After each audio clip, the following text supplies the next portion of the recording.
नमस्कार, आप सभी का एच एन कैरियर इंस्टीट्यूट के यूट्यूब चैनल पर मैं जे चौधरी आप सभी का आर्यभट्ट 10th मैथ के बैच में फिर से एक बार स्वागत करता हूं। तो 10th मैथ का हमारा चैप्टर नंबर 1 कंप्लीट हो चुका है। आज हम चैप्टर नंबर 2 को स्टार्ट करने वाले हैं। तो चैप्टर नंबर 2 का नाम हमारा बहुपद पॉलिनोमियल, ठीक है।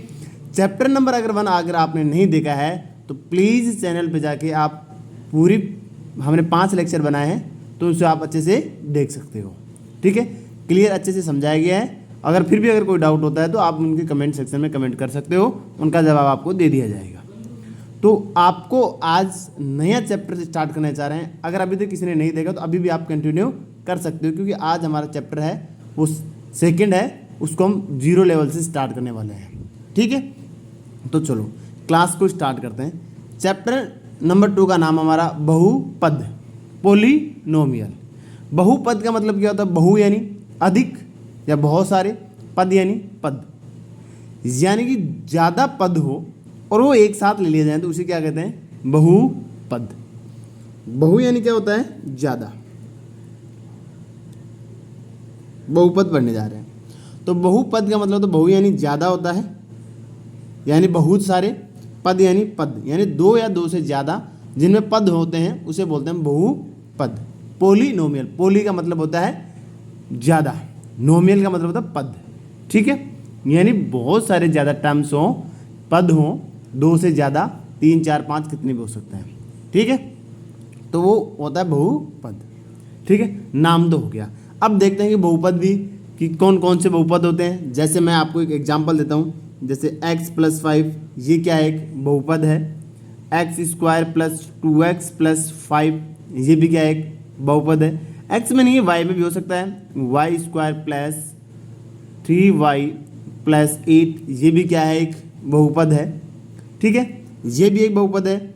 y³ + 3y + 3 ये भी क्या है? एक बहुपद ही है, ठीक है। ये में हमारा एक बहुपद ये है, y³ + 3y² + 2y + 1 ये भी क्या है? एक बहुपद ही है। तो सर कि ये भी बहुपद है, ये भी बहुपद है, ये भी बहुपद है, इसमें घात 1 है, इसमें 2 है, सर इसमें 3 है, तो इनको हम अलग अलग कैसे पढ़ेंगे? तो बहुपदों के प्रकार हैं वो हम पढ़ेंगे अच्छे से कि बहुपद ये कौन सा बहुपद है, ये कौन सा बहुपद है। बहुपदों को अलग अलग डिफाइन किया गया कि ये कौन सा प्रकार है, ये कौन सा प्रकार है, ठीक है। तो जो हमारा पहला ही है वो है बहुपदों के प्रकार, या बोले बहुपद के प्रकार। तो बहुपद किस आधार पर डिफाइन किए गए या किस आधार पर बहुपदों का प्रकार किया गया है? वो किया गया घात के आधार पर, पावर के हिसाब से, कि अगर किसी पावर को देख के हम बता सकते हैं कि वो कौन सा बहुपद है। अगर किसी, देखो यहाँ पे पावर कितनी मिली हमें? 1 नहीं लिखा हुआ, इसका मतलब उसकी पावर कितनी होती है? 1। यहाँ पे मैक्सिमम पावर कितनी है? 2, इसकी पावर है 1। इसका मतलब जो अधिकतम घात होती है वही उस बहुपद की घात होती है। ये बात तो आपको पता होगा, पीछे वाली क्लास में हम अच्छे से पढ़े। अगर नहीं पता तो मैं एक बार फिर से बता देता हूँ। जैसे मान लो हमारे पास में ये है कि x³ + 3x² + x + 5 मान लो, ठीक है। यहाँ पे हमारे पास x की घात कितनी है? 3, यहाँ पे x की घात कितनी है? 2, यहाँ पे x की घात कितनी है? 1। तो ये कौन सा बहुपद है? जो सबसे अधिक यानी सबसे बड़ी घात है वही उस बहुपद की घात होती है। तो इस बहुपद की घात कितनी है? 3। इस बहुपद की घात कितनी है? 3। जैसे मान लो कि y² + 2y आपको लिखा हुआ मिले, तो इस बहुपद की घात कितनी है? देखो यहाँ पे y की घात कितनी है? 2, यहाँ पे y की घात कितनी है? 1।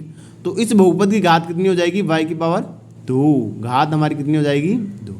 तो जितनी बड़ी घात, सबसे बड़ी घात ही उस बहुपद की घात होती है, ठीक है।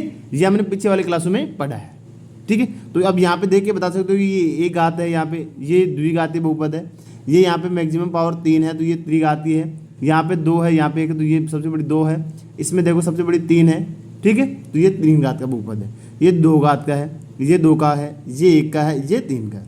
तो घात के हिसाब से बांटा गया। तो जिसकी एक पावर होती है, जैसे हम पहला पढ़ते हैं, पहला हमारा बहुपद है घात के आधार पर रेखिक बहुपद। क्या है? रेखिक बहुपद। रेखिक बहुपद किसे कहते हैं? जिस बहुपद की घात कितनी हो? 1। जिस बहुपद की घात कितनी हो? 1, उसे क्या कहते हैं? रेखिक बहुपद। घात का मतलब मैंने बता दिया, जो बड़ी से बड़ी घात होती है वो उस बहुपद की घात होती है।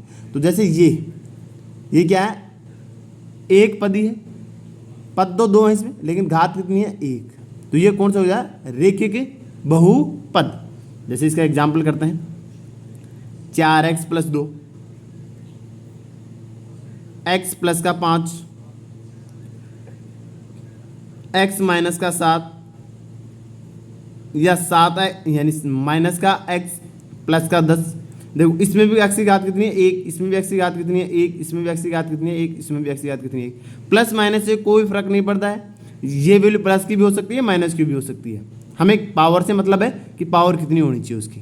तो ये सभी एग्जाम्पल किसके हैं, रेखिक बहुपद के हैं। किसके हैं ये, रेखिक बहुपद के हैं। इसका व्यापक रूप लिख लो आप कि सर इसका व्यापक रूप क्या होता है, हम उसको देख के बता सकते हैं।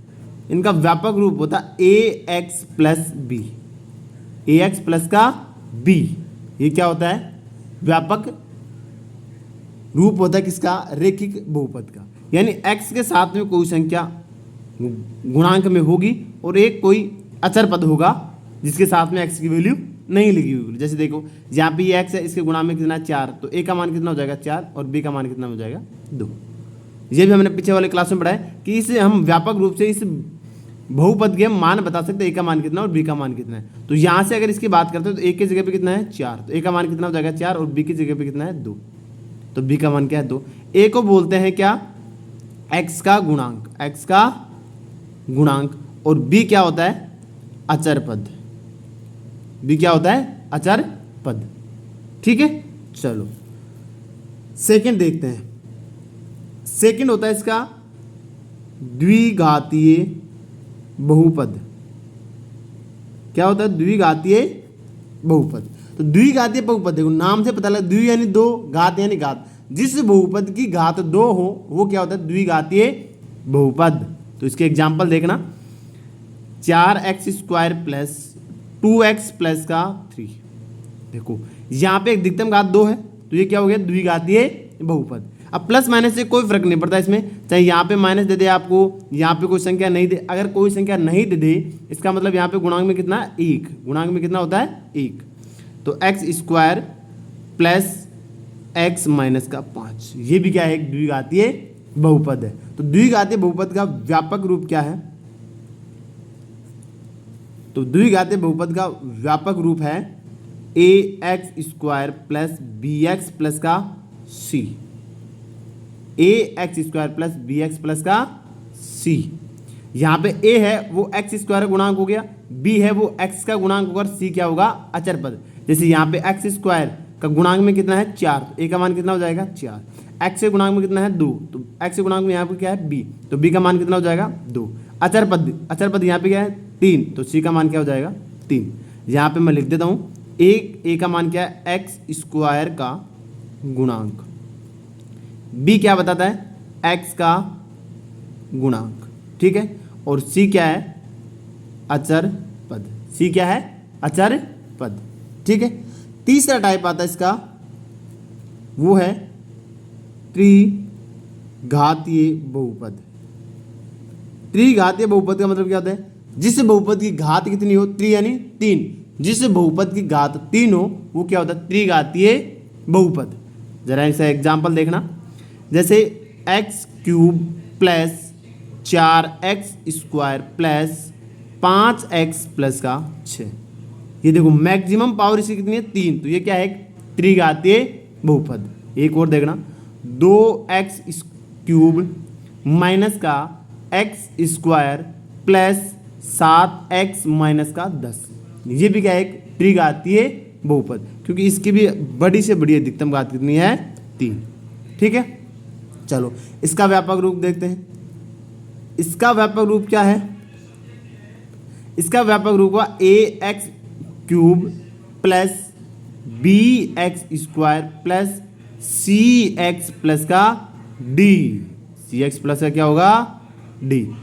a है वो क्या बताएगा, x³ को, b x³ के गुणांक को, b क्या बताएगा x² के गुणांक को, और c क्या बताएगा x के गुणांक को, d क्या बताएगा अचर पद को।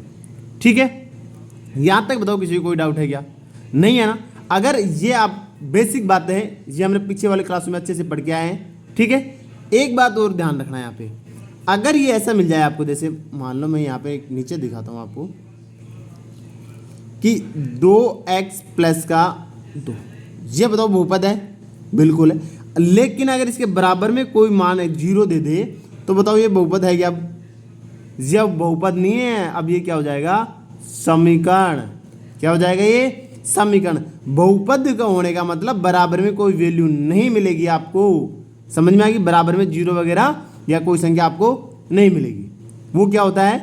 बराबर जिसमें आ गया वो समीकरण होता है। अगर ये ऐसा है 2x प्लस का 2, तब भी ये क्या है? बहुपद।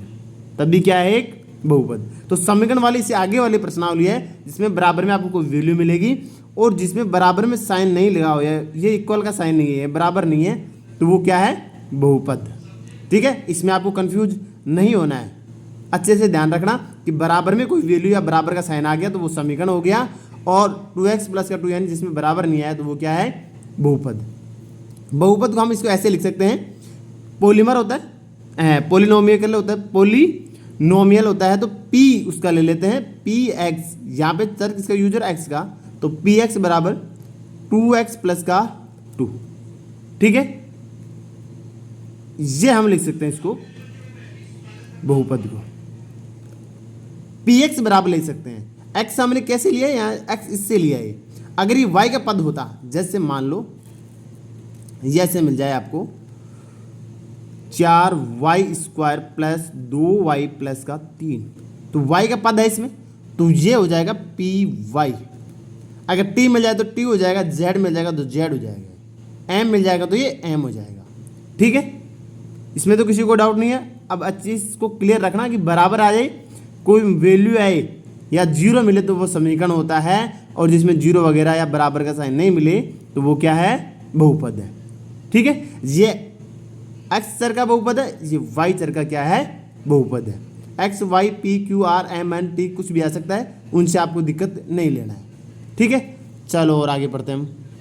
छोटा सा एक क्वेश्चन है, पहले इस क्वेश्चन को देखते हैं। क्वेश्चन में वैसे आपको ये देखना है कि कौन सा बहुपद है, वो कौन से प्रकार का है, ये रेखीय की है, द्विघातीय है, त्रिघातीय है, आपको सिंपली देखना है। ठीक है, तो बताओ ये कौन सा है? इसमें पावर 1 है तो ये क्या हो जाएगा? रेखीय बहुपद। इसमें मैक्सिमम पावर कितनी है? 2, 1 यहाँ पे नहीं है, इसका मतलब 0 है, तो ये क्या हो जाएगा? द्विघातीय बहुपद। तो ये क्या हो जाएगा? द्विघातीय बहुपद। और ये क्या हो जाएगा? रेखीय बहुपद। इसमें अधिकतम घात कितनी है? 3, 2, 1 और 0, इसका मतलब ये क्या हो जाएगा? त्रिघातीय बहुपद। क्या हो जाएगा? ये त्रिघातीय बहुपद हो जाएगा। ठीक है, इसमें अधिकतम पावर 1 है, इसका मतलब ये क्या हो जाएगा?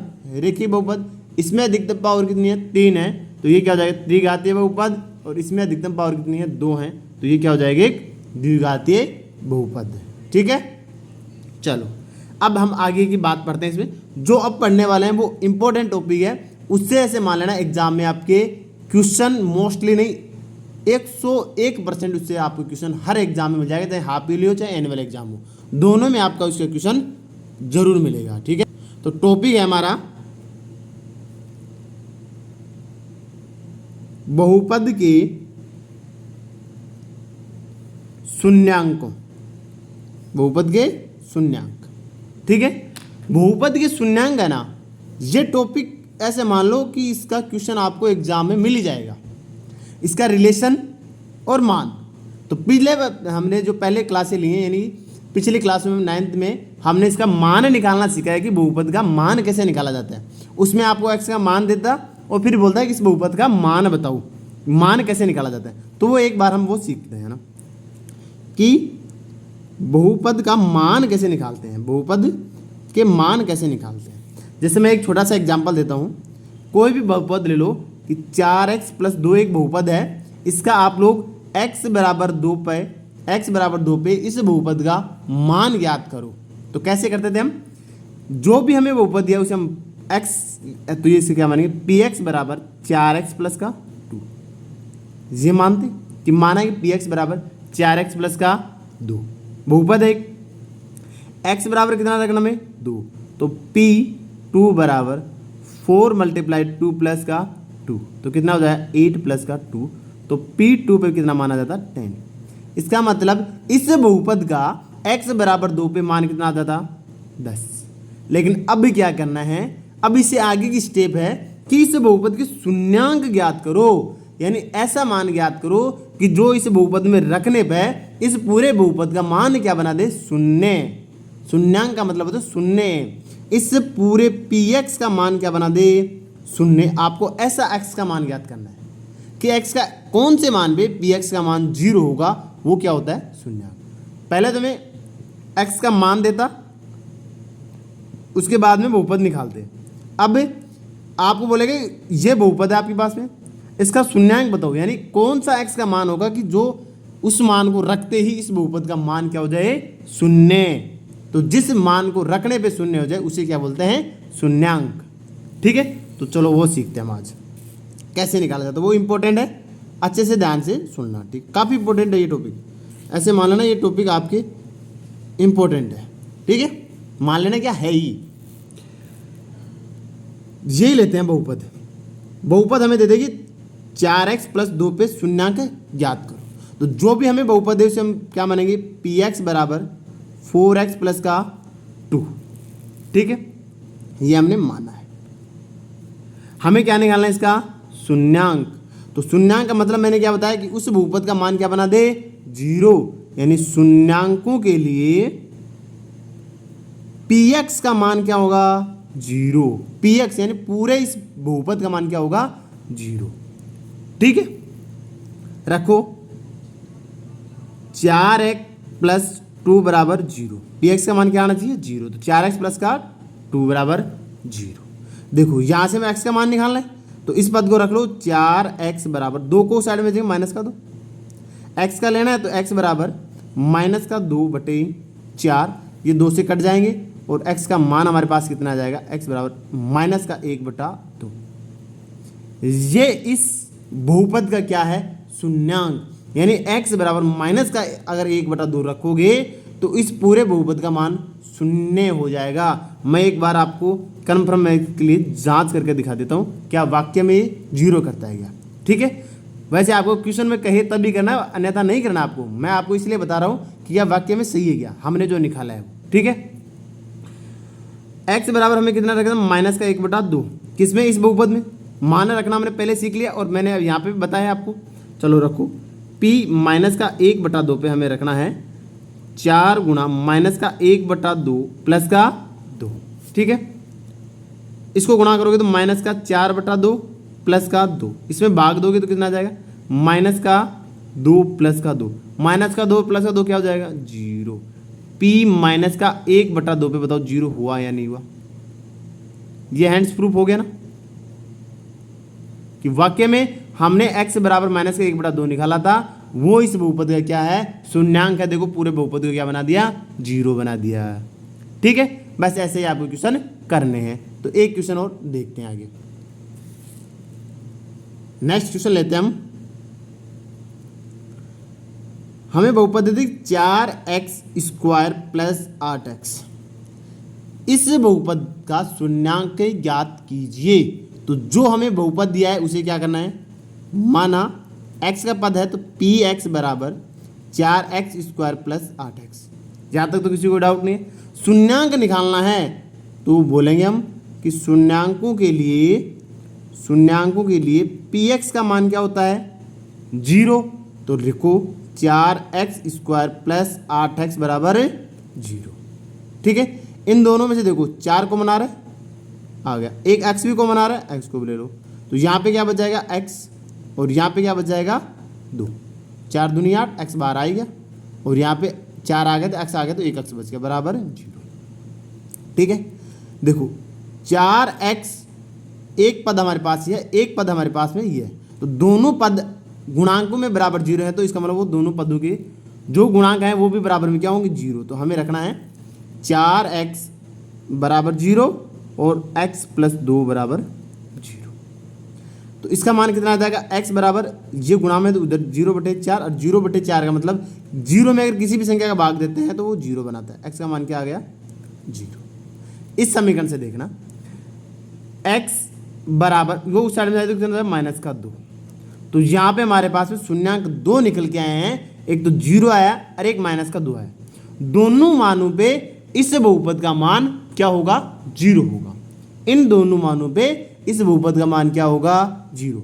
तो आप बोलोगे सर ऊपर वाले क्वेश्चन में तो x का मान 1 ही आया था, यहाँ पे x का मान 2 कैसे आ गया।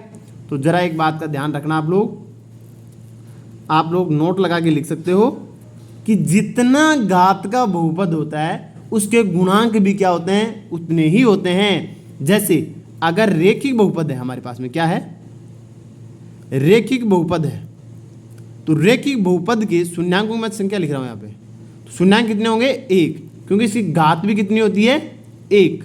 ठीक है। अगर द्विघात की बात करते हैं, द्विघातीय बहुपद की बात करते हैं, तो द्विघाती के अंदर 2 घात होती हैं, या द्विघातीय में 2 बड़ी बड़ी घात होती हैं, तो उसके शून्यांकों की संख्या कितनी होगी, 2। अगर त्रिघातीय की बात करते हैं तो त्रिघातीय बहुपद के अंदर उनके शून्यांकों की संख्या कितनी होगी, 3। यानी x के ऐसे 3 मान मिलेंगे जो 3 मान रखने पर उस बहुपद का मान क्या बनाएगा, 0। द्विघात के अंदर 2 मिलेंगे जिस मान पे वो बहुपद 0 बनेगा, और रेखीय बहुपद यानी एक घात का एक ही शून्यांक मिलेगा जिसपे उस बहुपद का मान क्या हो, 0। तो यहाँ पे देखना ये एक घात का था इसलिए 1 मान मिला है, यहाँ पे ये द्विघातीय था इसका मतलब यहाँ पे 2 मान मिले हैं। ठीक है, इससे आपको घबराना नहीं है, एक हकीकत में ही 2 मान मिलेंगे।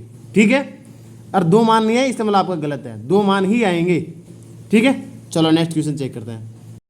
अगला क्वेश्चन देखते हैं हम, एक्स स्क्वायर माइनस का 2x प्लस का 8 बहुपद है, उसका हमें शून्यांक निकालना है। ठीक है, देखना ये द्विघातीय बहुपद है, इसका मतलब इसके मान भी कितने मिलेंगे, 2, शून्यांक कितने मिलेंगे, 2।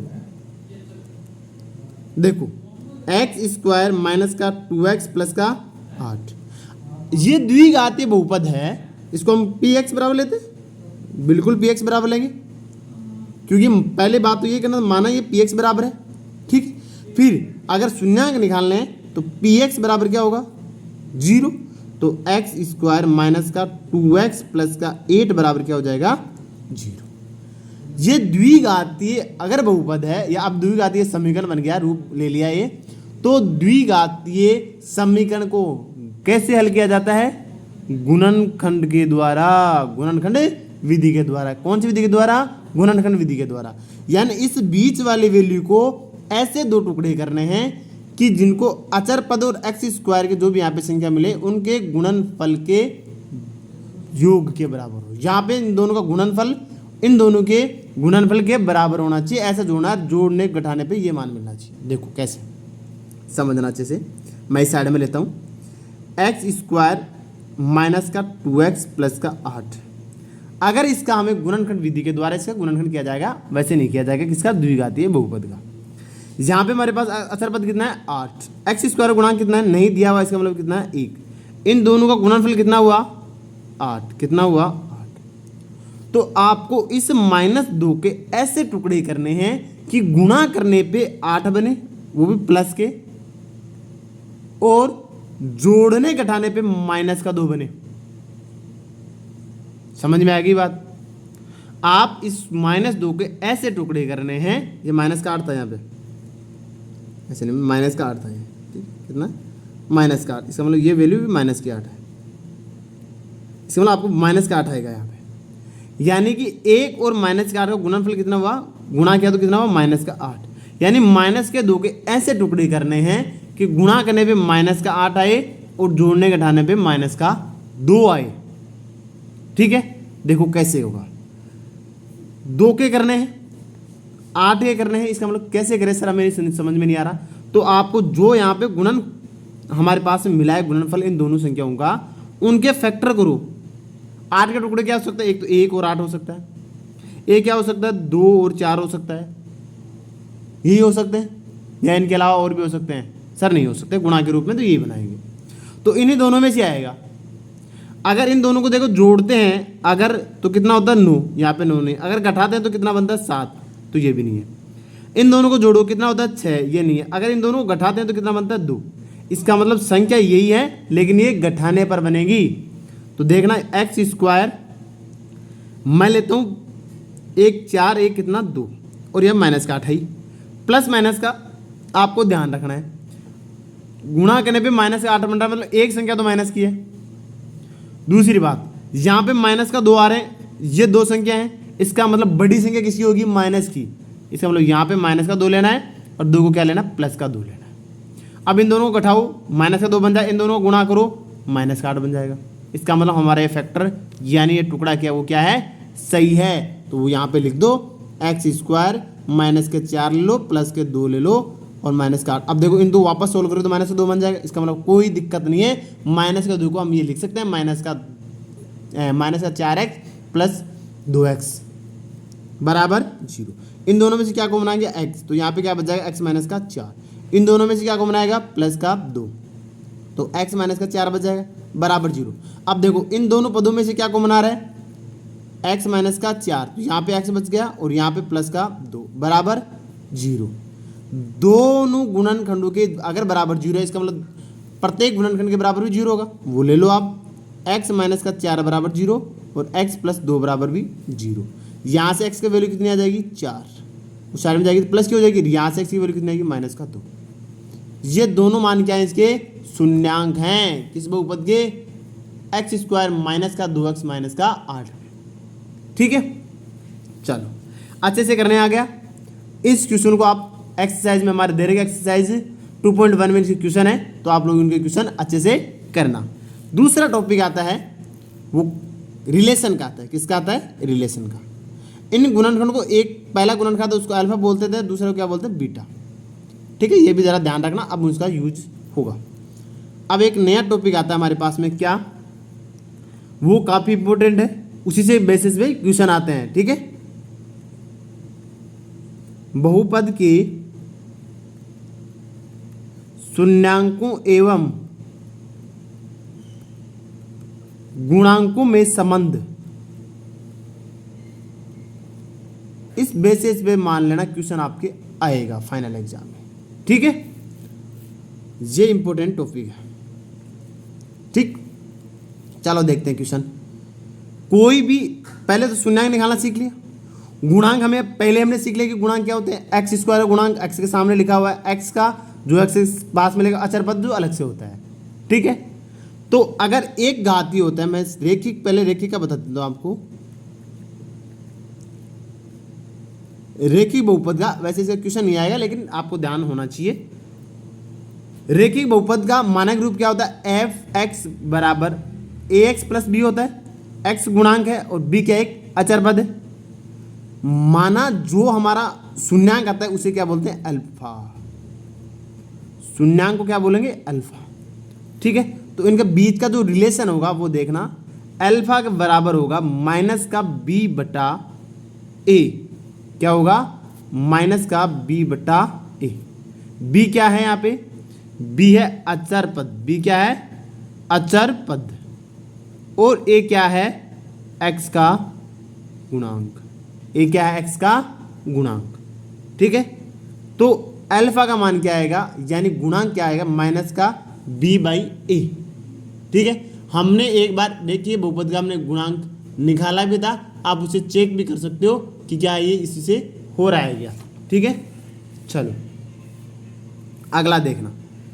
दूसरा है द्विघातीय बहुपद, आपको इसका मिलेगा द्विघातीय बहुपद के रिलेशन आपको मिलेगा। इसका मानक रूप क्या होता है, मानक रूप होता है कि सर एफ एक्स बराबर A X square plus B X plus का सी। सही है, ए क्या है, एक्स स्क्वायर गुणांक, बी क्या है, एक्स का गुणांक, सी क्या है, अचर पद। और जो इनके शून्यांक आते हैं उन शून्यांकों को हम क्या कहेंगे, अल्फा और बीटा। ठीक है, तो पहला इसमें रिलेशन आता है कि शून्यांकों का योगफल। पहला क्या आएगा, शून्यांकों का योगफल, शून्यांकों का योग। तो शून्यांकों का योग क्या होता है, शून्यांकों का योग होता है माइनस का एक्स का गुणांक, एक्स का गुणांक बटे एक्स स्क्वायर का गुणांक। ठीक है, हम इसको देखो शॉर्ट में क्या लिख सकते हैं, गुणांक क्या, शून्यांक क्या है मेरे, अल्फा प्लस बीटा बराबर माइनस एक्स का गुणांक क्या है हमारे पास में, बी बटा ए स्क्वायर गुणांक क्या है, ए। तो अल्फा प्लस बीटा बराबर क्या होता है माइनस का बी बटा ए। आपको ये रिलेशन याद रखना है कि अल्फा प्लस बीटा बराबर माइनस का बी बटा ए। बी क्या है एक्स का गुणांक, ए क्या है एक्स स्क्वायर गुणांक, अल्फा और बीटा क्या है शून्यांक हैं। सेकंड रिलेशन आता है कि शून्यांकों का गुणनफल बराबर, शून्यांकों का गुणनफल क्या होता है, शून्यांकों का गुणनफल होता है अचर पद बटे एक्स स्क्वायर का गुणांक। यानी हम लिख सकते हैं अल्फा गुणा बीटा बराबर होगा सी बटा ए। अल्फा और बीटा क्या है शून्यांक, सी क्या है अचर पद, ए क्या है एक्स स्क्वायर का गुणांक। ये आपको याद रखने हैं, ठीक है। इसी के बेसिस पे क्वेश्चन आपके एग्जाम में आएंगे। जैसे ऊपर हमने शून्यांक निकाले, पहले आपको शून्यांक निकालेगा, उसके बाद में बोलेगा कि उसके जो संबंध हैं गुणांकों और शून्यांकों के बीच में वो संबंध स्थापित कीजिए। तो आपको अल्फा प्लस बीटा बराबर माइनस का बी बटा ए एक ये रखना है और दोनों बराबर आएंगे, वो आपको बताना है कि हाँ दोनों वैल्यू बराबर हैं। फिर आपको दोनों का गुणा यानी शून्यांकों का गुणा आपको सी बटा ए के रूप में लिख के आपको दिखाना है कि दोनों वैल्यू दोनों मान ये भी क्या आएंगे बराबर आएंगे। ये आपको प्रूव करना होता है, इसी बेसिस पे क्वेश्चन आते हैं। तो आपको होमवर्क के लिए क्वेश्चन दिया जाता है, देखना जरा। होमवर्क के लिए आपको क्वेश्चन दिया जाता है कि द्विघातीय बहुपद 3x square plus 5x minus का 2 के शून्यांक ज्ञात कीजिए तथा शून्यांकों एवं गुणांकों के मध्य संबंध की जांच कीजिए। मतलब पहले आपको इस बहुपद के शून्यांक ज्ञात करने हैं, 2 शून्यांक मिलेंगे, उसके बाद में शून्यांकों और गुणांकों के बीच में संबंध जो अभी हमने पढ़ा है, एक तो क्या होगा शून्यांकों का योगफल, एक क्या शून्यांकों का गुणनफल। तो वो दोनों आपको जांच करने क्या वाक्य में वो दोनों बराबर हैं। तो शून्यांकों का योगफल क्या था अल्फा प्लस बीटा बराबर माइनस का बी बटा ए, और शून्यांकों का गुणनफल क्या था अल्फा गुणा बीटा बराबर सी बटा ए। उन दोनों की आपको जांच करनी है, ठीक है। थैंक यू आप सभी को पूरा वीडियो देखने के लिए। अगर आपको वीडियो अच्छा लगा हो, पसंद आया तो प्लीज़ वीडियो को शेयर ज़रूर करें जिसके भी ये ज़रूरतमंद हो। Thank you.